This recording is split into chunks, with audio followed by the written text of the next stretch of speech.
Podeis sentar. Quero convidar vocês a abrirem as suas Bíblias no livro de Hebreus, no capítulo de número 3, o versículo de número 15.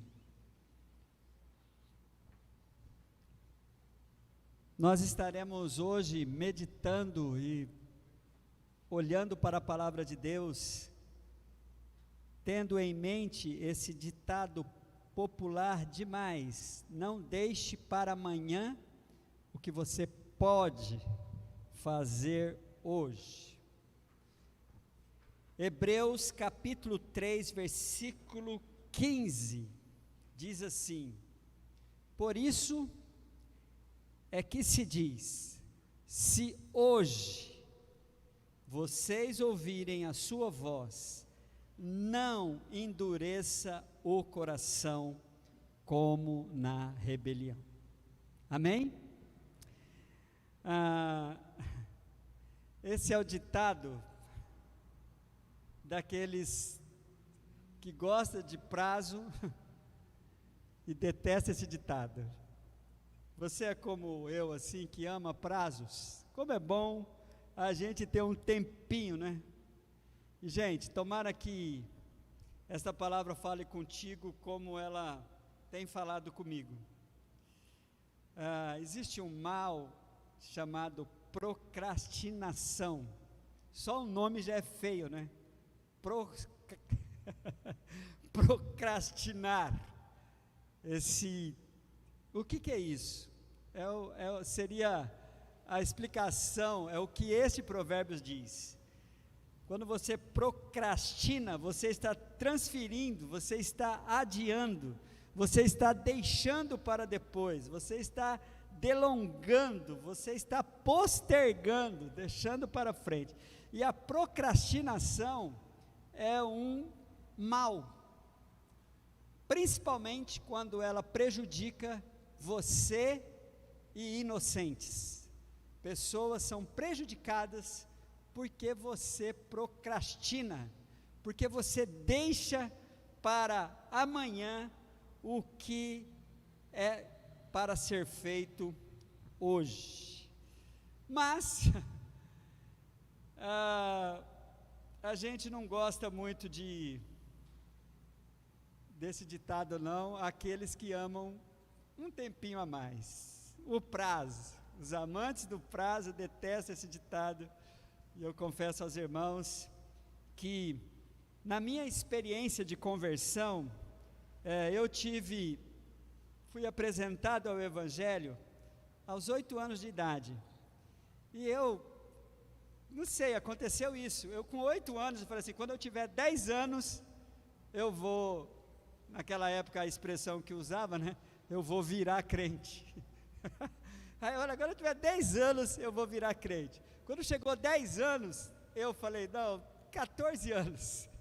Quando chegou 14 anos, aí já soltou o cabo da nau, ninguém nem pensava mais nisso, só depois quando o Senhor veio. Mas sempre adiando isso, né? E eu quero então, queridos, chamar a atenção de todos para a intenção de Deus para as nossas vidas nessa noite. O hoje de Deus. O tempo de Deus, o ouvir a voz de Deus e a reação, a atitude que eu tenho que tomar. Eu venci a minha procrastinação com relação à minha situação diante de Deus. Consegui adiar por um tempo, mas depois acabei me rendendo a isso. Mas o problema é que essa procrastinação em termos espirituais, ela pode trazer um prejuízo enorme, enorme para você, a quem Deus tem feito um alvo de falar contigo. E você sabe, a tua presença aqui, ou o teu interesse em casa, por estar participando de um culto desse, é porque você tem uma sensibilidade para as coisas de Deus. E o hoje, a Bíblia deixa bem claro assim, se hoje, o hoje é esse tempo em que tudo acontece, né? E o hoje é o maior criador do período maior das nossas vidas. e o período mais complicado das nossas vidas. Ele é um multiplicador desse período, que é o nosso passado. Então, o hoje ele provoca uma coisa assim: alguns, quando olham para o passado, olham com gratidão, com orgulho, mas tem muita gente que se enche de culpa, se enche de tristeza por conta do passado. O hoje é também o dia fundamental, ele vai determinar o meu futuro, não é? Eu acabo tomando decisões hoje que vai atrelar, que vai me comprometer com aquilo que vai acontecer. Mas o certo, gente, é que tudo acontece agora. Agora.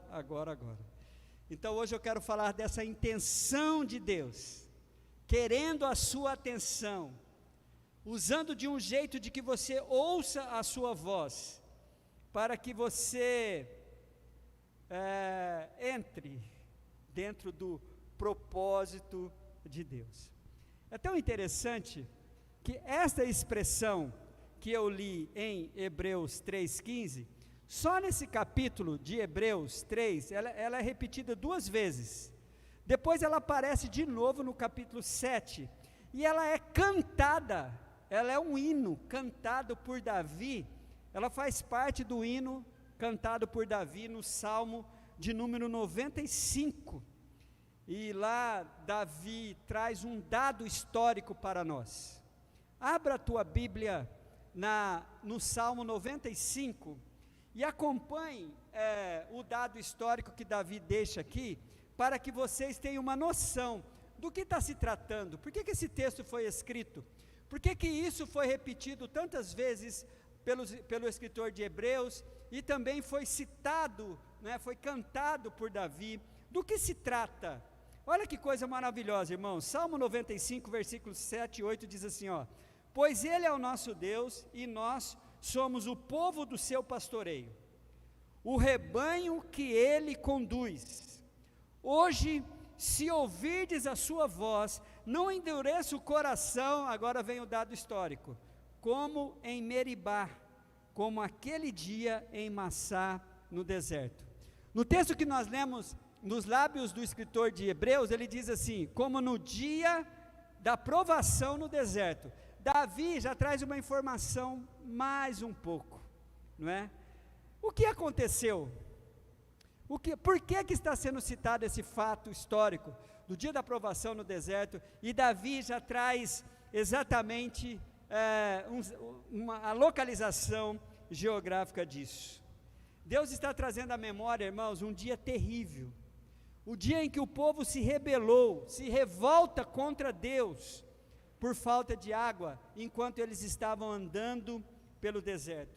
Moisés, o homem mais paciente do mundo, nesse dia, ele perdeu a paciência. Eu quero até que vocês acompanhem comigo, só para que você se situe bem dentro da Bíblia. Abra a tua Bíblia em Êxodo, o segundo livro da Bíblia.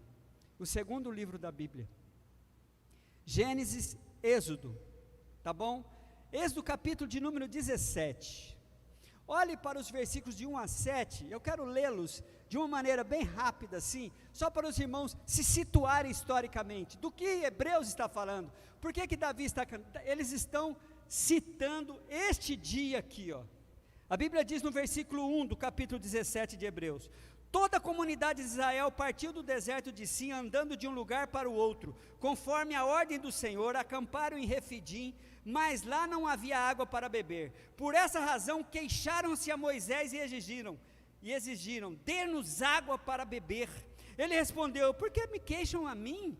Porque põe o Senhor à prova. Mas o povo estava sedento e reclamou a Moisés: por que você nos tirou do Egito? Foi para matar de sede a nós, os nossos filhos e os nossos rebanhos? Então Moisés clamou ao Senhor: que farei com este povo? Então estão a ponto de apedrejar-me. Respondeu-lhe o Senhor: passa à frente do povo, leve com você algumas das autoridades de Israel, tenha na mão uma vara com a qual você feriu o Nilo e vá adiante. Eu estarei à sua espera no alto da rocha do monte Horebe. bata na rocha e dela sairá água para o povo beber. Assim fez Moisés à vista das autoridades de Israel, e chamou aquele lugar, olha aí o Davi citando, Massá e Meribá, porque ali os israelitas reclamaram e puseram o Senhor à prova, dizendo a loucura que eles disseram: o Senhor está entre nós ou não? Colocaram dúvida na soberania de Deus, na onisciência de Deus, na presença de Deus. É desse dia, é desse tempo que Hebreus está citando, Davi está cantando. E de repente, irmãos, porque nós estamos diante da palavra de Deus, e essa palavra é viva e eficaz, nós vamos então encontrar o recado de Deus para nós. Deus está chamando a atenção para esse tempo dele chamado hoje em nossas vidas. Só que nós temos o maior período de tempo que faz parte da nossa história, que é o nosso passado. E ele nos compromete muito, ele nos prende muito, porque ele é o maior. Cada um aqui tem um passado conforme a tua idade. Você tem um passadão, outros têm um passadinho, mas é o maior tempo da sua história. Agora, olhe para a palavra de Deus. Eu separei 3 personagens bíblicos falando sobre o passado. O primeiro é Salomão. Separei isso aqui que Salomão disse para nós em Eclesiastes 7:10. Abra a tua Bíblia em Eclesiastes 7, versículo 10. A recomendação de Salomão: não diga, Eclesiastes 7:10. Você acha Salmo, aí você acha Provérbios, aí você acha Eclesiastes, tá bom? Vai logo no meião da Bíblia assim que você chega lá, e esse livro tem aí na tua Bíblia, eu garanto. Eclesiastes 7:10 diz assim, não diga, porque os dias do passado foram melhores que os de hoje? Pois não é sábio fazer esse tipo de pergunta. Salomão está dando uns toques para nós evitarmos todo e qualquer tipo de saudosismo. Agora, olhe para Jeremias, Lamentações de Jeremias, um livro fácil de achar também. Você, daí para frente, você já acha Jeremias, o próximo livro depois de Jeremias. A recomendação de Salomão sobre o passado. Agora, olha o que Jeremias diz em Lamentações capítulo 3. Isso aqui é maravilhoso demais, irmãos. Jeremias diz assim, 3:19 a 22, lembro da minha aflição, presta atenção nisso, lembro da minha aflição e do meu delírio, da minha amargura, do meu pesar, lembro-me bem disso tudo, e a minha alma desfalece dentro de mim. Todavia, Jeremias é o cara mais parecido conosco, irmãos, e é o cara mais desafiador para nós aqui nessa questão. Ele não nega que ele tem essas lembranças terríveis, até porque nós não conseguimos evitá-las. Ele não nega isso, mas ele diz assim, todavia lembro-me também do que pode me dar esperança. Amém? Agora olha o versículo de número 22. Graças ao grande amor do Senhor é que não somos consumidos, pois as suas misericórdias são inesgotáveis. Eu citei isso na oração hoje, no começo do culto. Renova-se cada manhã, grande a fidelidade. Irmãos, Jeremias não diz que ele é um homem feito de carne e osso como eu e você, e quando vem à memória algum momento difícil do nosso passado, ele provoca isso, mas ele não deixa de combater. Ele fala assim, todavia, eu vou buscar nesse passado aquilo que pode me trazer esperança, e o que pode me trazer esperança, está nessa convicção, que eu sei do amor de Deus, da provisão de Deus, dos cuidados de Deus, da misericórdia de Deus, que apesar desse tempo enorme da minha vida, Ele faz algo todo dia novo para mim, a renovação das suas misericórdias. Vamos para o Novo Testamento, e vamos encontrar o apóstolo Paulo. Como que o apóstolo Paulo trata com o passado? Capítulo de número 3 de Filipenses, vai lá, na carta de Paulo aos Filipenses.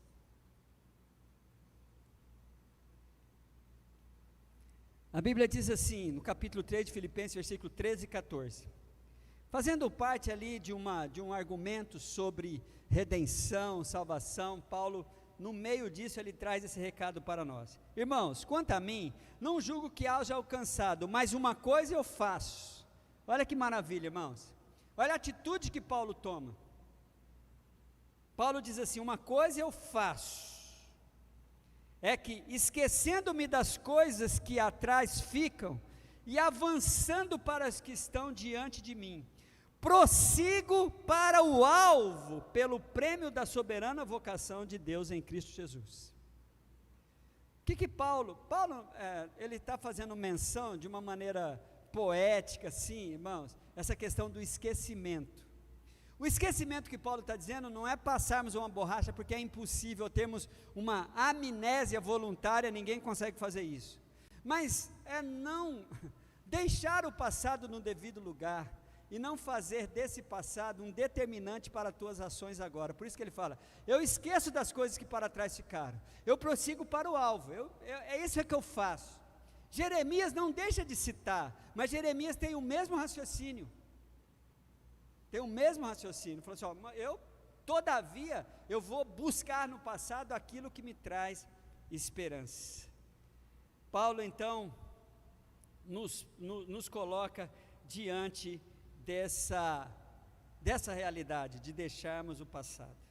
Queridos, qual é a expressão que Deus usa para nós? Deus usa assim, se hoje, como é que é o hoje de Deus? Eu gostaria de compartilhar, eu quero compartilhar com vocês, a mesma carta de Hebreus. Olhem os versículos antes do versículo que eu li, Hebreus 3, volta lá para Hebreus 3, por favor. Olhe junto comigo para o versículo de número 13 e 14. Hebreus está dizendo assim, o escritor de Hebreus, antes exortai-vos uns aos outros, todos os dias, durante o tempo que se chama hoje.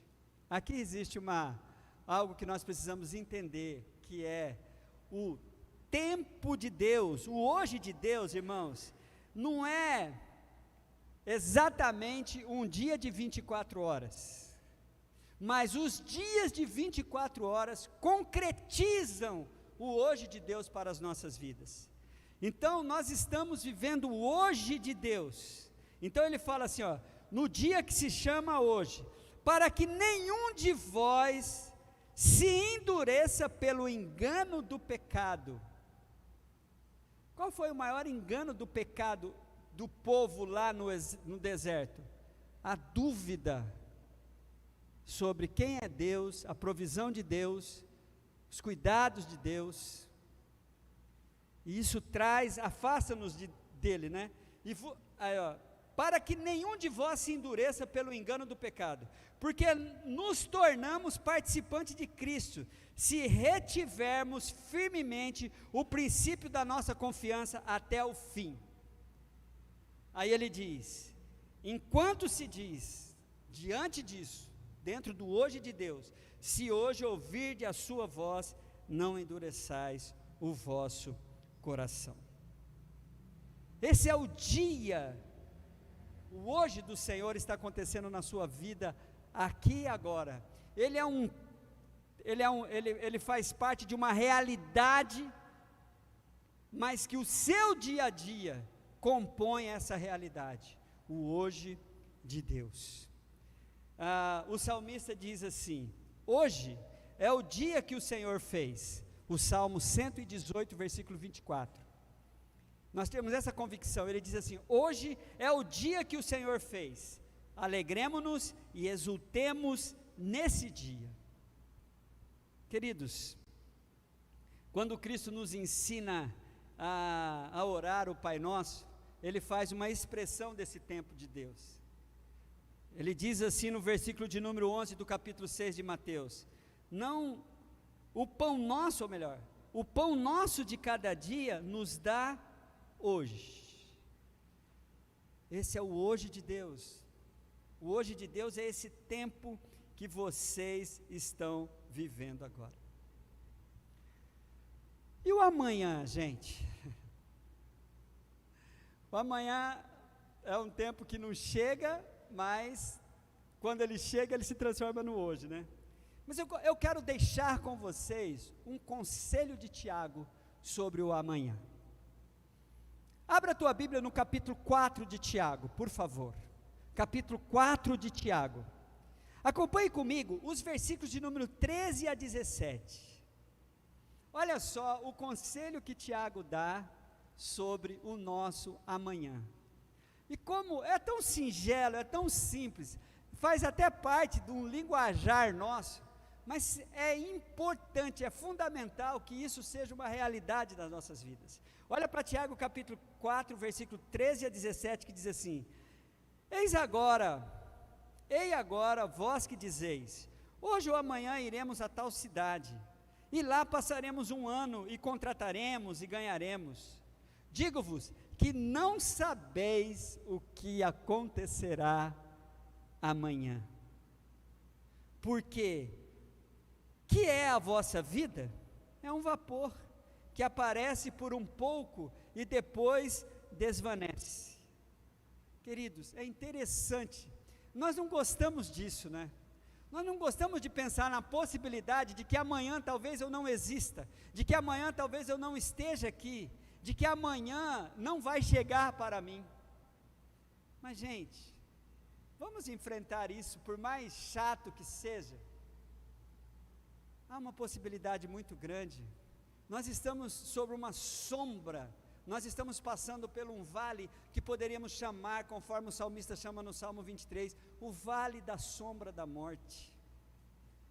Hoje perdi um amigo, estamos lutando em oração por pessoas que podem não ter esse amanhã. Tiago deixa bem claro, falando, mas você não sabe o que vai acontecer amanhã, porque o que é a sua vida? Ela passa como um vapor, aparece por um pouco e depois desvanece. Aí Tiago dá a receita para tratarmos sobre o amanhã. Isso parece uma coisa que a gente fala, se Deus quiser, mas esse se Deus quiser, irmãos, ele precisa ser bem profundo da alma mesmo. Olha o versículo de número 15, em lugar do que deveis dizer, se o Senhor quiser, viveremos, faremos isso ou aquilo. Impressionante, né, irmãos? Como essa coisa tão simples, mas é preciso que venhamos trazer esse princípio para a nossa vida. Mas agora vos gloriais em vossas presunções. Somos muito pretensiosos, fazemos planos, e os nossos planos para o futuro, a maioria das pessoas normais e saudáveis fazem planos nobres, planos de prosperidade, e a gente deve confiar mesmo. Olha, não sei se vai acontecer, mas se o Senhor permitir, as vossas presunções, toda glória tal como esta, sem a presença de Deus, a influência de Deus, essa presunção, toda glória tal como esta, ela é maligna. Aí ele termina o raciocínio, aquele pois que sabe fazer o bem e não faz, comete pecado. Que bem é esse que ele está falando? Essa vida isolada de Deus. Esse bem, nós sabemos que nós dependemos de Deus, nós sabemos que nós precisamos de Deus, e quando nós nos tornamos insensíveis a isso, a gente é ferido e a gente fere, porque nós nos tornamos muito presunçosos. Queridos, então a gente vê, né, como a Bíblia nos aconselha a tratar com o passado, a gente vê o hoje de Deus, como que funciona essa questão do hoje de Deus, e qual é o recadinho, tantos outros, mas separei só do Tiago para o amanhã. Eu quero que você pense comigo no ditado, e vamos fazer uma inserção aqui nesse ditado. O ditado popular é, não deixe para amanhã o que você pode fazer hoje. A gente já ouviu esse ditado, a gente já falou esse ditado, mas eu quero que vocês pensem assim, não deixe para amanhã o que deve ser feito hoje, o que é preciso ser feito hoje. Agora comigo, irmãos, a mesma expressão Só que no versículo 7 do capítulo 4 de Hebreus, o Hebreus repete isso 3 vezes. Vamos para uma dessas vezes, e eu quero então compartilhar isso com vocês. Aqui já há uma expressão, que esta fala, olha para mim, ela vem do Espírito Santo de Deus. Hebreus 4:7 coloca essa questão de Deus nos chamar a atenção de uma maneira mais profunda, uma ação do Espírito. Diz assim Hebreus 4:7, assim como diz o Espírito Santo, hoje, se ouvirem a sua voz, não endureça o coração, como na rebelião durante do tempo da provação no deserto, e isso a gente já viu lá em Êxodo capítulo 17. Olha aqui para mim, queridos, eu quero lhe fazer uma pergunta.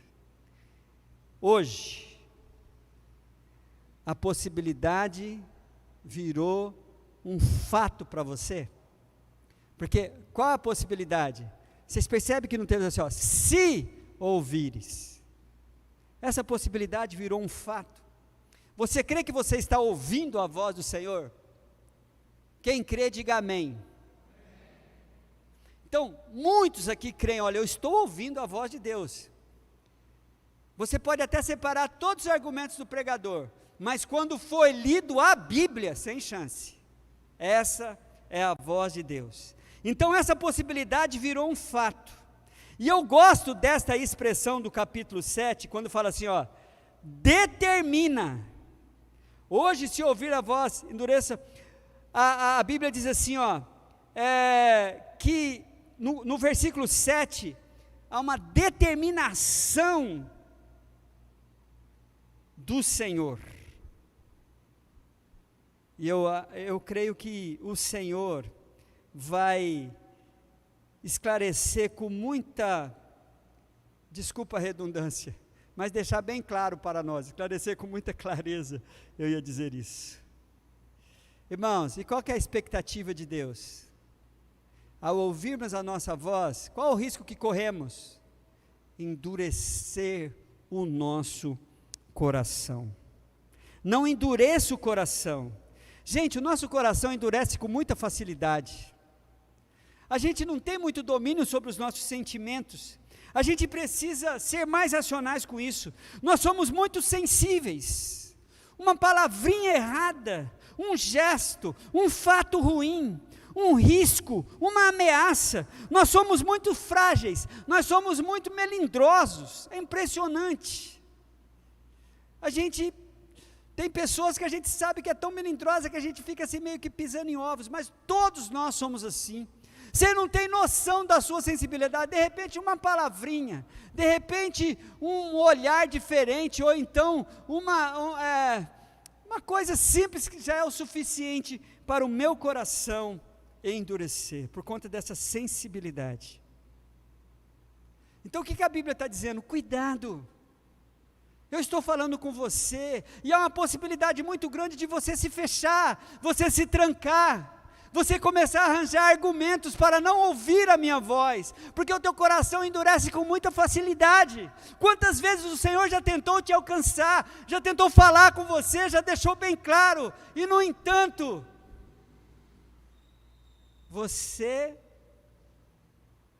teu coração endurece.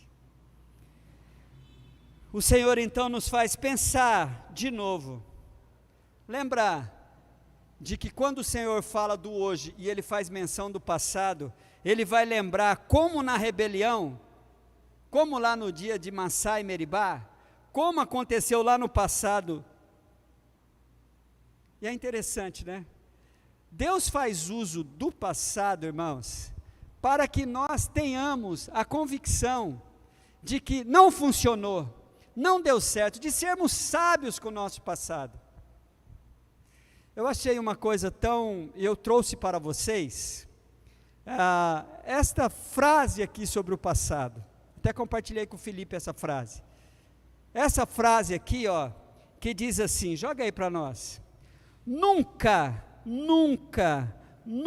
seja um prisioneiro do seu passado. Foi apenas uma lição, Foi apenas uma lição, não uma sentença de prisão perpétua. Gente, tem muita gente presa ao passado. Quando Deus faz menção do passado, é apenas para olharmos para lá e não repetirmos o mesmo erro. Não ficarmos remoendo, ficarmos presos, ficarmos como se aquilo fosse a minha prisão perpétua. E eu quero que vocês vejam com mais cuidado esse tratamento que Deus dá.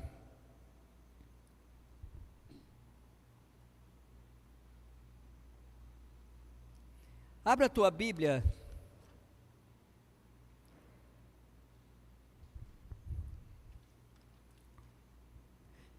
Em 1 Coríntios 10, 1 Coríntios capítulo 10, acompanhe comigo, irmãos, os versículos, olha que coisa maravilhosa aqui, 1 Coríntios 10,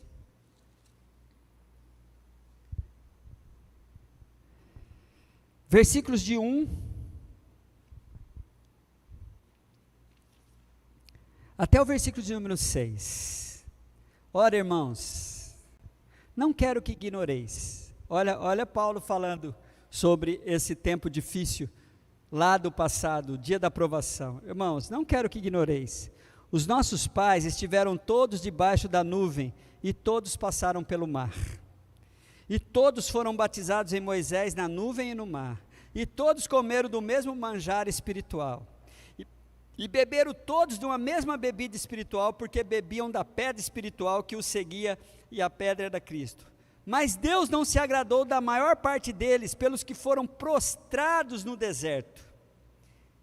E estas coisas, olha só, versículo 6, ele é fundamental para a compreensão. E estas coisas foram feitas em figura, para que não cometemos os mesmos erros, para que não cobicemos as coisas más, como eles fizeram. Irmãos, é apenas uma lição, é um aprendizado. Precisamos aprender com isso. E quando você não endurece o seu coração, e Deus tem usado de várias estratégias, queridos, e quando você não endurece o seu coração no hoje de Deus, olha o que te espera no amanhã de Deus. Vamos lá para Apocalipse, só tinha que estar aí Apocalipse esse amanhã, né? Apocalipse capítulo de número 21, olha que maravilha, irmãos. Apocalipse 21, é muito lindo o começo desse capítulo. Ele diz assim, olha o que te espera o amanhã de Deus. Eu vi, o apóstolo João dizendo, eu vi um novo céu e uma nova terra, porque já o primeiro céu e a primeira terra passaram e o mar já não existe. Eu, João, vi a santa cidade, a nova Jerusalém, que Deus descia do céu, adereçada como uma esposa ataviada para o seu marido. E eu ouvi uma grande voz que dizia, eis aqui o tabernáculo de Deus com os homens, pois com eles habitará, e eles serão o seu povo, e eles serão o seu povo, e o mesmo Deus estará com eles, e será o seu Deus. Olha a maravilha, irmãos, olha o que tem te trazido tanto sofrimento, olha, o teu passado provoca isso, né? E Deus limpará dos seus olhos toda lágrima, e não haverá mais morte, nem pranto, nem clamor, nem dor, porque já as primeiras coisas são passadas. Olha o que te aguarda amanhã. Posso ouvir um glória a Deus? Posso ouvir um aplauso ao Senhor por conta disso, gente? Agora, queridos, em nome de Jesus, lembra da principal exortação de Hebreus? Se você está ouvindo, não endureça o coração. Qual é o risco da dureza do coração? Deus, aquela geração que se rebelou contra Deus lá em Meribá, no dia da provação, ninguém entrou na terra prometida. Todos, inclusive Moisés, morreram naquele deserto. Qual o risco que você corre hoje? Você está diante do hoje de Deus. Você sabe que você tem um coração sensível demais, um coração que endurece com muita facilidade, mas quando o Senhor te ordena para você não endurecer o seu coração, é porque Ele sabe que você tem recursos o suficiente para você entender que você tem que se render ao hoje de Deus, você tem que render à pessoa de Jesus Cristo, porque senão você vai participar da lista mais terrível de todas as listas. No final do capítulo 21, no versículo 8 do capítulo 21 de Apocalipse, aparece essa lista. Olha os duros de coração aqui, olha os que endureceram o coração, olha os que não amoleceram seu coração, olha os que quando ouviram a voz do Senhor no hoje de Deus, se fecharam, se trancaram, foram atrás de argumentos para endurecer, para trazer mais elementos para um coração duro. Mas quantos, porém, aos covardes, aos incrédulos, aos abomináveis, aos homicidas, aos adúlteros, aos feiticeiros, aos idólatras, e todos os amantes da mentira, sua parte será no lago que arde como fogo e enxofre, que é a segunda morte. Diga misericórdia. Queridos, vocês entendem? O hoje de Deus está acontecendo agora. Quando Deus manda a gente fazer uma coisa, é porque nós somos capazes de fazer. Quando Ele fala assim, ó, não endureçais o vosso coração, é uma responsabilidade sua. É uma responsabilidade sua. Você que vai lutar contra esses travamentos, contra esses sentimentos, contra as dúvidas. Através do quê? Através de você ouvir a voz de Deus. Como você vai ouvir a voz de Deus? Palavra. Leia a palavra. Ouça mensagens que falam sobre Deus e não sobre o pregador. Quando vai se ouvir sobre o futuro, fique com o que está escrito na Bíblia, não com as suposições dos profetas de plantão agora, que já estão arranjando já tudo quanto é coisa para explicar o tempo que estamos vivendo. O Senhor está arranjando um jeitinho de falar com você. Não endureça o seu coração. Amém? Vamos ficar em pé, queridos. Quem crê que Deus falou consigo hoje, levante as duas mãos para o alto e diga, eu creio. Aplauda o Senhor nessa posição, queridos. Põe a mão